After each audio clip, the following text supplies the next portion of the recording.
अभी अभी अंडों से निकलकर बाहर आई एक पूरे झुंड की छोटी हिमस्वान सभी खेल रही थी। लेकिन तभी एक उत्तर ध्रुवीय लोमड़ी आ गई और उसने कुछ छोटे हिमस्वान को पकड़ लिया। जब हिमस्वान के माता पिता वापस लौटे तब सब कुछ बहुत देर हो चुकी थी। उन्होंने कोशिश की लेकिन लोमड़ी वहां से जाने को तैयार नहीं थी। उसने आखिरी जीवित बची छोटी हिमस्वान को भी पकड़ लिया।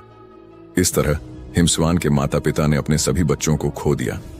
यह एक उत्तर ध्रुवीय लोमड़ी की मां है जिसके पास 6 छोटे बच्चे हैं।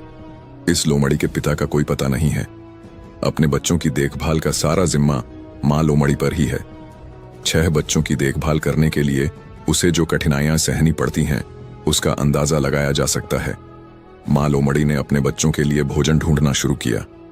हर साल एक निश्चित मौसम में लाखों हिमस्वान यहां अपने बच्चों को जन्म देने आते हैं। वे कुछ महीनों तक वहीं रहते हैं।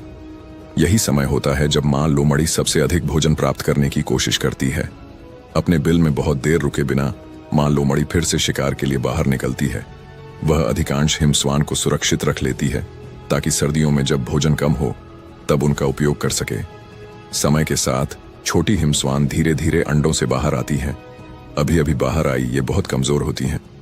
दुर्भाग्यवश इस दौरान कुछ को लोमड़ी पकड़ लेती है।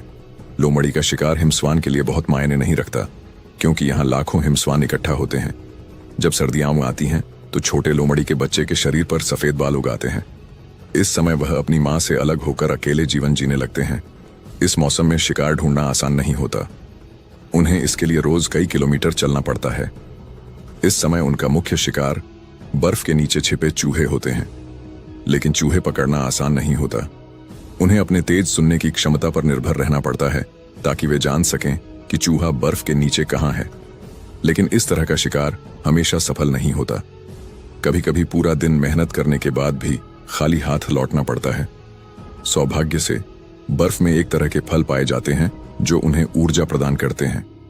यह उनके जीवित रहने की आखिरी उम्मीद होती है और उन्हें सर्दियों में बचने का अधिक अवसर देती है।